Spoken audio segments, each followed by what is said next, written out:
여러분 안녕하십니까? 여러분들의 영어 고민을 해결해 드리기 위해서 찐 N짱 공무원 영어 교실을 운영하고 있는 조이쌤입니다.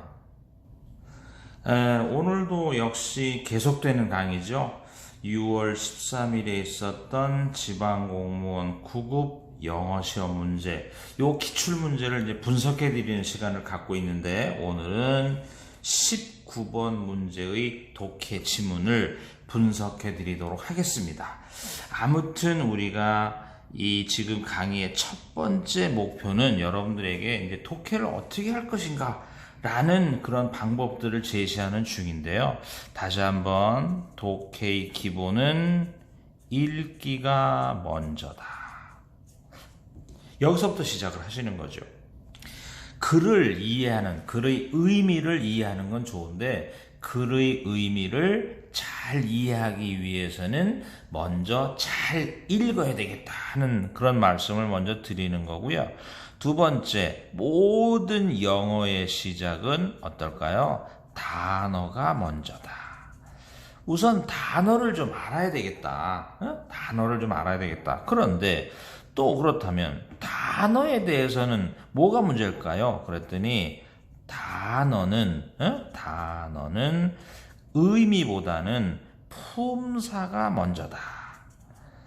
이런 말씀을 지금 드리면서 그 이야기들을 계속 해 나가고 있는 거죠. 즉, 단어의 품사를 여러분들이 먼저 알아야, 다시 한번 말씀드리면 어떤 단어를 보고 단어의 품사를 먼저 알아야 이 품사를 가지고 읽기를 할 수 있는 이런 내용을 지금 설명해 드리고 있는 거잖아요. 그래서 단어의 품사를 중시하는 이제 이런 걸 해야 되겠고, 그 단어의 품사가 되면 그 다음에는 우리가 다양한 경험이 필요하다. 하나의 단어가 하나의 뜻을 가진 게 아니고 하나의 품사를 가진 게 아니니까 이럴 때도 있네, 저럴 때도 있네 하는 경험이 필요하고, 다섯 번째는 어떠한 문법적인 배경 지식이 필요하다.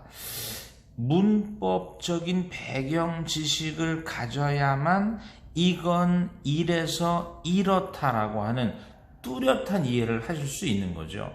문법적 배경 지식이 없다면 우리가 어떠한 이해를 하는데 대충 그럴싸한 이해밖에는 못하고 정확한 이해를 하는데 문제가 있다는 거죠. 따라서 이제 이러한 기준을 가지고 지금 여러분들한테 설명을 해 드리려고 하고 있어요. 그래서 그동안 강의 중에서도 간간히 나왔지만, 우리가 단어들을 보면 말씀드렸듯이 evidence, millennials, aggressively, retirement 이렇게 외워야 될 단어가 있는 거예요. 외워야 될 단어.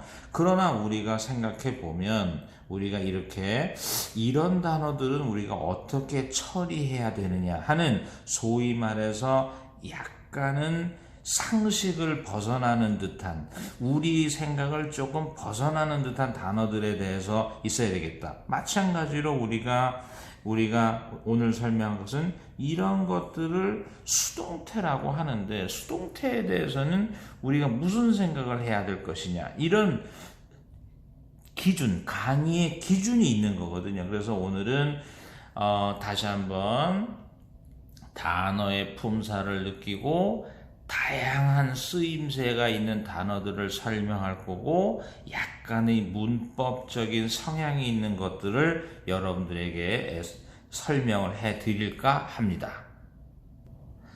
자, 첫 번째 문장을 보시죠. 첫 번째 문장은 그렇게 어렵지 않은 것 같습니다. 이미 우리가 했던 내용들이 많이 나오는 거기 때문에 1. 등이 접속사는 끊어 읽고, 어제 강의에 나왔지만 유도부사란 동사를 지나 명사를 찾아 주어 삼아서 거기까지만 읽는 걸 유도부사라고 하기로 한 거죠. 그래서 우리가 소위 말해서 있다를 나타내는 there is, 이런 것은 there라는 유도부사죠. there라는 유도부사를 동사를 지나 주어까지 읽어서 주어가 있다. 그러면 but 하지만 there is also clear evidence. 그래서 또한 확실한 증거가 있다. 이렇게 된 거죠. 그러면 여기서 왜 끊었느냐 하고 물었더니 당연히 끊어 읽기란 유도부사는 이만큼을 읽으라는 거예요. 그렇다면 잘했네. 왜 끊었을까요? 절이에요. 왜 절일까요? 접속사인 거예요. 왜 접속사인가요? 하고 물었더니 주어와 서술어가 보이기 때문이죠. 그렇다면 절은 절인데 무슨 절일까요? 하고 말하면 우리는 보통 세 가지 절이 있는 거예요. 그러나 우리가 좀 더 자세하게는 네 가지 절이 있다. 즉 무슨 절이냐? 명사절이 있고 형용사절이 있고 부사절이 있고 아주 가끔은 동격이라는 것이 있다. 그렇다면 지금은 어떤 경우인지 한번 살펴볼까요? 그럼 말씀드렸지만 모든 것을 이런 거잖아요. 야, 절이면 됐지. 왜 자꾸 저런 거를 따지느냐? 이렇게 물어볼 수 있잖아요. 왜 자꾸 저런 걸 따져야 하느냐라고 말하면 결론은 아주 간단합니다. 저걸 잘 따져서 결국에는 뭘 하기 위함이다? 표현. 뭘 잘하기 위함이다? 이해. 이런 거니까 여러분들이 이 따지는 힘이 있어야 된다는 거예요. 그렇다면 무슨 절일까 하고 따져보면 만큼을 읽었으니까 첫째 만큼을 읽은 뒤니까 수식어다 하는 순간 명사절은 아닐 거다. 두 번째 촌스럽게 얘기해서 명사 뒤니까 부사절도 아닐 거다. 그렇다면 형용사절과 동격이 남아있는데 다시 한번 말씀드리면 왜 가린다고요? 표현이다. 그렇다면 형용사절의 표현은 어떻게 할 거냐? 그러면 여기서 하나 형용사절과 이런 거잖아요. 형용사절과 동격은 어떻게 가려야 되느냐 하면 우리가 절 내에 빈자리가 있다와 없다. 이런 차이잖아요. 절 내에 빈자리가 있다와 없다. 그렇다면 생각해보니까 millennials가 주어고 a로부터 서술어고 save가 동사인데 우리가 하나의 자동사라고 한다면 자동사가 부사를 동반하는 거예요. 그렇다면 빈자리가 없으면 동격이 되고 그렇다면 우리가 어떤 표현의 차이가 있을까요? 그랬더니 형용사절을 표현할 때는 우리가 서술어가 있는 다를 표현할 수 없이 뭐뭐하는 정도만 쓰는 거지만 동격은 뭐뭐한다 라는 하고 다자를 쓸 수 있다는 거죠. 따라서 우리가 there is also clear evidence 또한 분명한 증거가 있다. 주어가 동사하는 하면 형용사절이고 주어가 동사한다는 하면 동격이 되는 거고 지금은 여러분들이 판단할 때 어떤 판단이 들어오시나요? 그렇다면 지금은 동격이 돼서 밀레니얼들은 좀 더 공격적으로 save, 저축을 하고 있다라는 확실한 증거가 있다. 이렇게 말씀을 드릴 수 있는 거죠. 이제 계속 가볼까요? 다시 한번. 왜 끊었을까요? 절. 왜 절일까요? 접속사. 접속사 된 뭐가 나올까요? 주어. 주어 다음에 영원한 판단. 뭐하고 뭘 판단할까요? 서술어와 수식어. 이 단어를 뭐라고 느끼는 순간 PP. 무엇이 나온 거고 수식어를 읽으면 주어에 대한 뭐 나오는 건가요? 서술어. 그 다음에 뭘 찾아내나요? 동사.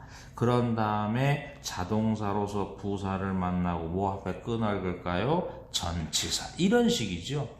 그런 다음에 그렇다면 1981년과 1996년 사이에 태어난 밀레니얼들은 좀 더 공격적으로 저축을 하고 있다라는 그러한 확실한 증거가 또한 있다. 이런 식이고요.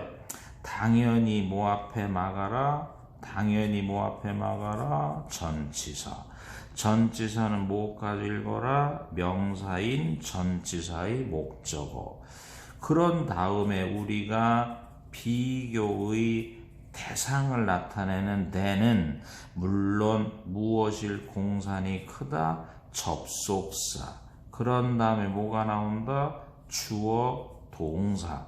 그리고 뭐 앞에 막아라? 전치사. 이런 식이고, 그런 다음에 for retirement, 은퇴를 대비해서 Generation X세대가 did, 그랬던 것처럼 하면 여기서 우리가 비교의 대상은 대꾸를 이루게 돼 있고 생략도 하게 돼 있고 지금처럼 대동사, 동사의 반복을 피해주는 대동사를 사용하고 있으면 지금은 어떤 동사의 반복을 피했을까요? 그러면 왼쪽에 우리가 밀레니얼들이 하는 어떤 동사의 반복을 피했을까요? save라는 단어의 동사의 반복을 피하지 않았을까? 이런 생각입니다. 자, 이제 그 다음 문장을 보시면 당연히 첫 단어를 보면서 명사라고 느끼면 주어를 끊어 읽고 주어 다음에 자신 있으니 뭐가 나온 거다? 동사. 동사 중에 무슨 동사가 뜬 거다? 비동사. 오른쪽을 힐끔 보니까 무엇이 느껴지는 거다? PP. 그래서 무엇을 느꼈다? 수동태. 이렇게 된 거잖아요. 그렇다면 우리가 오늘 수동태 읽기에 대해서 잠깐 얘기를 하면 이런 거잖아요. 비동사가 수동태를 이룰 때 우리는 PP까지 읽는 것이 10중 9.5이고 PP까지 읽으면서 부사를 더해주는 경우가 가끔 있고 전치사 앞에서 끊어 읽는 경우가 대부분이다. 10중 9.5니까 뭐 대부분이라는 거죠. 그런데 이제 문제가 뭐냐 이제 하는 거잖아요. 그렇다면 수동태이기 때문에 우리가 PP까지 읽는 게 10중 9.5였다면 문제는 오형식을 이루는 동사의 수동태가 되면 이런 거잖아요. 그 오른쪽에 명사라든지 형용사라든지 투부정사라든지 ing 이런 것들이 나타나서 주격 보호가 되기 때문에 이렇게 끊어 읽는 경우가 가끔 있다. 이런 경우를 여러분들 이제 기억해 줘야 된다면 지금 이제 이런 거잖아요. 자, 다시 주어 다음에 비동사가 나왔다. 비동사가 수동태를 잃었다. PP까지 읽으려다가 뭘 보는 순간 관사잖아요. 그러면 관사라는 것은 무엇까지 읽어 주어야만 한다? 명사. 그렇다면 수동태 뒤의 이 명사가 무엇으로 처리된다? 주격 보호. 이렇게 되는 거잖아요. 그래서 주어는 주격 보호로 종종 분류된다. 뭐 이렇게 우리가 해석을 할 수 있는 거예요. 따라서 우리가 수동태가 주격 보호를 가질 수 있는. 그래서 밀레니얼들은 가장 가난하고 가장 재정적으로 짐을 떠안은 세대 라고 종종 분류가 된다. 그래서 우리가 대충 여기서 끊어 읽기를 한다면 우리가 in이라는 무엇에 막혀 있는 꼴이 되나요? 전치사잖아요. 따라서 우리가 이제 다시 첫 번째 문장에서는 형용사절과 동격의 차이, 두 번째 문장에서는 수동태 중에서도 주격 보호를 가질 수 있는 수동태, 즉 이런 문법적 배경 지식을 조금씩 설명해 드리고 있습니다. 자, 이제 세 번째 문장은 무엇이 문제인지 한번 살펴보실까요? 세 번째 문장은 첫 단어를 보면서 오른쪽을 보면서 당연히 주어를 끊어 읽고 주어 다음에 동사고 동사가 전치사를 만났다는 건 자동사고 한번 숨쉬기라도 상관없고 전치사는 전치사의 목적어까지 읽고 into라는 또 전치사를 발견하면 우리가 전치사라는 것은 당연히 명사까지 읽는 거예요. 그렇다면 여기서 탁 끊어 있는 꼴이 된 건데 우리가 이 점에 대해서 한번 생각해 보시죠. 그들 중 많은 사람들이 졸업을 한다. 대학을. 그리고 into 들어가지요. 어디로 들어갈까요? 최악의 노동시장들 중에 하나로 들어가게 된다. 그렇다면 우리가 여기서 끊어 읽은 이유는 뭘까요? 여기서 끊어 읽은 이유는 전치사의 목적어를 발견해서 우리가 만큼을 읽은 거잖아요. 그렇다면 만큼을 읽은 나머지들은 다 뭐라고 할까요? 수식어. 수식어라고 하면 우리가 수식어의 첫째, 수식어의 형태가 뭐고 이렇게 된 거잖아요. 형태라고 하는 건 크게 세 가지인 거예요. 하나는 단어로서의 수식어냐, 구로서의 수식어냐, 절로서의 수식어냐, 이런 걸 느끼는 거고, 다음 그랬더니 언뜻 보니까 이게 뭐라고 느껴지나요? 서술어잖아요. 그럼 이게 뭐라고 느껴지나요? 주어잖아요. 그러면 수식어는 수식어인데 뭐라고 느껴지나요? 절. 절은 절인데 그럼 또 무슨 절일까요? 하는 순간 명사절, 형용사절, 부사절이 있는데 당연히 수식어니까 명사절은 아니고 또 지금 절이면 무엇이 필요한가요? 절이면 접속사가 필요한데 접속사가 없잖아요. 그러면 접속사가 없다는 것은 부사절이 아니다. 왜냐하면 부사절의 접속사는 의미를 책임져야 되기 때문에 부사절의 접속사는 거의 생략할 수가 없지요. 그렇다면 우리가 지금 다시 한번 말을 정리해 볼까요? 말을 정리해 보면 수식어다. 왜 수식어냐? 읽을 만큼 읽은 뒤는 다 수식어다. 수식어 중에 왜 절이냐? 또 다른 주어 동사가 보이기 때문이다. 절은 절인데 무슨 절이냐? 형용사 절이다. 왜 형용사 절이냐 하고 물으면 가장 무식하게 명사 뒤니까.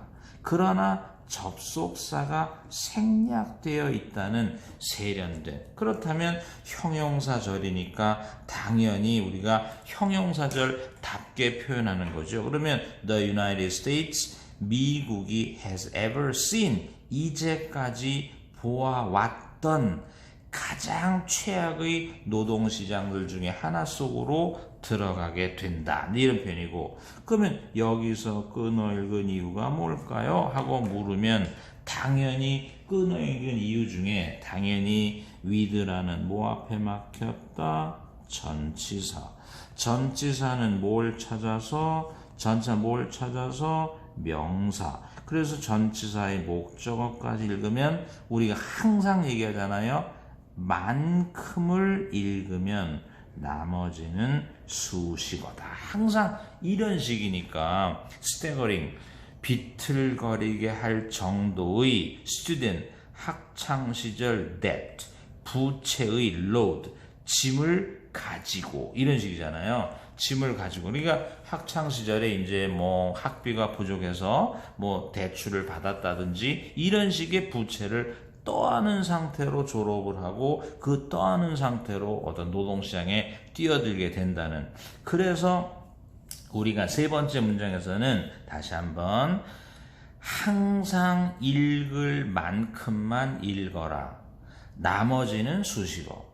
수식어 중에서 절이 느껴진다. 그러면 수식어 중에서 접속사가 생략된 절, 그리고 명사 뒤라면 형용사 절이라고 말할 수 있다. 이런 식으로 여러분들한테 설명을 드린 거죠. 자, 그렇게 어렵지 않은 문장은 우리가 빨리 가겠습니다. 1.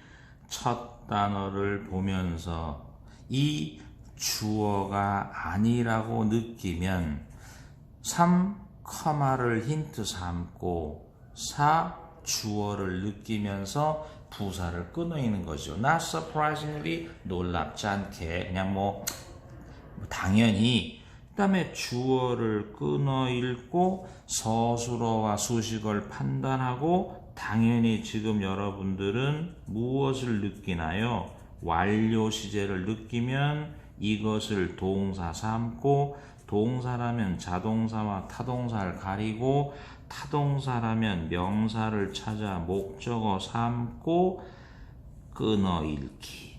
그러면서 then이라는 비교의 대상을 나타내는 접속사 앞에서 끊어 읽으면 되는 거고, 그 다음에 주어가 나왔고 대동사가 나왔고 전치사 앞에 또 전치사 앞에 그리고 전치사만큼, 그러면서 primary라는 부사가 because라는 뭘 수식할까요? 접속사. 이런 식의 우리가 개념을 생각해 볼 수 있다면 별거 아니지요. 그래서 not surprisingly, 놀랍지 않게도 밀레니얼들은 부를 less, 더 적게 축적을 해왔다.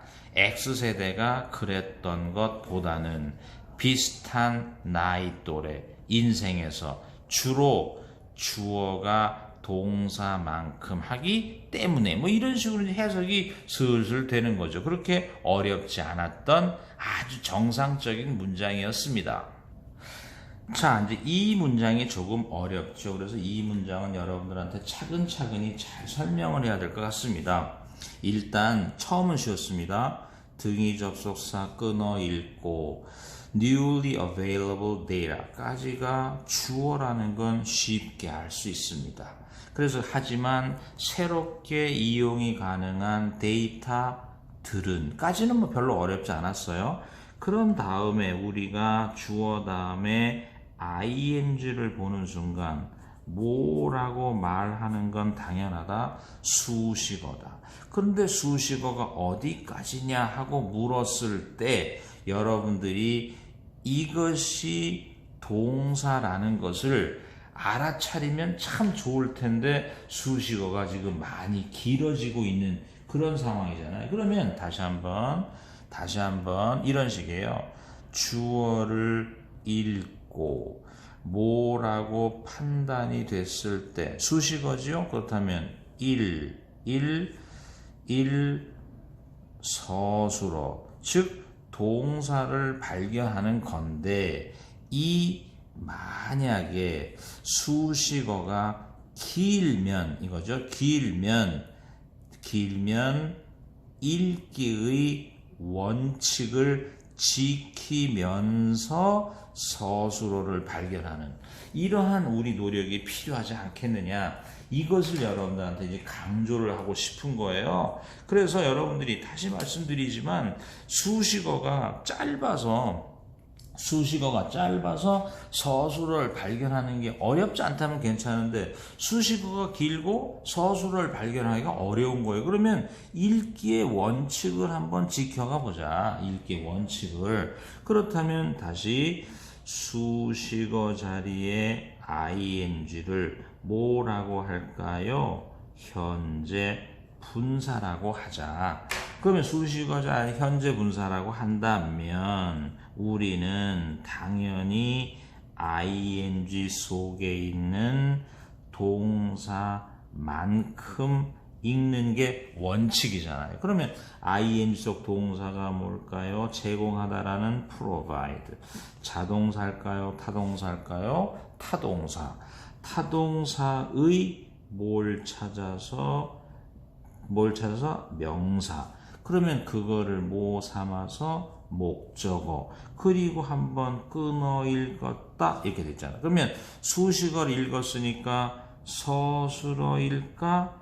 아니다. 그러면 서술어일까? 아니다 하면 또 전치사니까 당연히 명사까지 읽고 서술어일까? 아니다. 이 말. 그러면 또 about의 품사가 뭐니까? 전치사. 전치사 뭐가 필요할까? 목적어. 목적어 자리에 뭐가 필요할까? 명사. 명사 자리에 뭐가 떴다? what이 뜨면 what은 무슨 절을 유도할까? 명사절. 따라서 전치사의 목적어에 뭐가 나타난 꼴이다? 명사절. what이 유도하는 명사절의 크기는 what 주어 동사. what 동사만큼. 이게 기본이거든요. 그래서 우리가 잘 한번 살펴보니까 about은 전치사고 전치사의 목적어 자리에 what이 떴고 what은 명사절로 하면 what 주어 동사. 이만큼의 명사절이 전치사의 목적어가 되는 이런 식이잖아요. 자, 그럼 다시 우리는 정신 차리고 무엇을 읽는 중? 수식어. 수식어가 어떻다고 느끼는 중? 길다. 그래서 차근차근 뭘 하고 있는 중? 읽기. 읽고 나서 항상 뭘 확인하는 중? 서술어. 따라서 다시 한번 읽고 서술어냐? 아니다. 읽고 서술어냐? 아니다. 그렇다면 다시 읽고 서술어냐? 맞다 하면 지금 이만큼이 뭐가 되는 걸까요? 수식어가 되는 거죠. 이런 식이잖아요. 그렇다면 우리가 간단하게 해석해보면 다른 세대의 미국인들이 저축했던 것에 대해서 to date 오늘날까지 가장 자세한 그림, 수치를 제공하고 있는 새롭게 이용 가능한 데이터가 이렇게 되는 거잖아요. 그러면서 당연히 complicates가 뭐가 되고 타동사 that assessment라는 명사가 목적어. 오히려 지금 여기서 보시다시피 이 문장은 전체적으로 보면 어떤가요? 전체적으로 보면 간단한 거예요. 지금 무슨 말이냐? 전체적으로 보면 이게 주어, 이게 동사, 이게 목적어의 아주 간단한 문장이었지만 결국에는 수식어가 길어지면서 어려워진 문장이 되는 거니까 이렇게 우리가 문장을 길게 하는 원인 이런 것도 잘 알아야 되겠다. 자, 이제 마지막 문장은 뭐 별거 아니죠. 마지막 문장 간단하게 하면 뭐 부사, 그 다음에 우리가 이게 주어, 또 주어와 동격 이만큼이 주어가 되는 거죠. 그래서 우리가 X세대의 사람들, those 그 사람들 주어 다음엔 당연히 뭐가 되나요? 수식어. 수식어는 뭐 나올 때까지인가요? 동사. 그 동사가 타동사라면 무엇이 필요한가요? 목적어. 뭐 이런 식이잖아요. 그래서 1965년과 1980년 사이에 태어난 사람들, 즉 X세대 사람들은 have a higher net worth. 그래서 좀 더 높은 순수 가치를 가진다. 그 다음에 이제 어쨌든 등이 접속사 끊고 주어가 나오고 조동사 느끼면서 서술어 시작이고 타동사의 목적어 읽고 전치사 만큼을 읽고 비교의 대상에서 접속사니까 주어 동사 이렇게 돼 있잖아요. 그럼 여기서 한 가지만 더 설명을 해드리면 many가 주어라는 건 뭐라는 뜻인가요? 품사가 명사라는 거잖아요. 그러면 품사가 명사라는 것은 many라는 형용사 더하기 무엇으로 가면 좋을까요? 사람들. 그래서 여기서 many는 많은 사람들 주어니까 assume 생각하는 것보다 in better financial shape 좀 더 나은 재정적 형태 속에 그들을 놓을지도 모른다. 지금 이런 식이잖아요. 그래서 이제 오늘 강의를 대충 정리를 해보면 자, 우리가 오늘 대충 강의를 다시 한번 정리를 해보면은 무슨 얘기를 했었냐 하면 다시 한번 형용사 절이라는 얘기를 하기도 했고 동격이라는 설명도 여러분들한테 했던 것 같아요. 그런 다음에 또 이제 무엇을 설명했었냐면 우리가 세 번째는 수동태이기는 한데 우리가 주격 보호를 갖는 수동태도 있을 수 있다. 이런 얘기도 한번 했었고요. 또 무슨 얘기를 했었냐면 형용사 절이라고 하는 것을 왜 가려야 하느냐. 우리가 절에는 여러 가지가 있는데 절의 종류를 판단하는 이유가 뭘까라는 것은 결국 표현에 대한 것이었고 표현에 대한 것은 결국 이해에 대한 것이니까 절의 종류를 가리는 데에도 상당히 조심을 해야 되지 않겠느냐 이런 식이었고요. 그 다음에 이제 여러분들한테 설명을 했던 것은 그 다음에는 여러분들한테 다시 한번 우리가 문장이 길어질 때 수식어가 긴 이런 경우도 있지 않겠느냐. 그러면 우리가 수식어가 길어졌을 때 우린 어떤 행동을 하면서 우리가 문장을 다루어 가는 게 좋겠느냐 이런 식이었고 다시 한번 우리가 문장에 대한 다양한 경험의 축적 이것이 절대적으로 필요하지 않느냐. 오늘은 여러분들한테 어떤 단어들이 주로 나왔었냐면 완료 시제에 쓰이는 have와 그 다음에 타동사로서의 have 그 다음에 접속사로서의 that과 대명사로서의 that과 형용사로서의 that 이런 단어들이 주로 등장을 한 이런 문장이었다고 생각이 됩니다. 오늘은 여기까지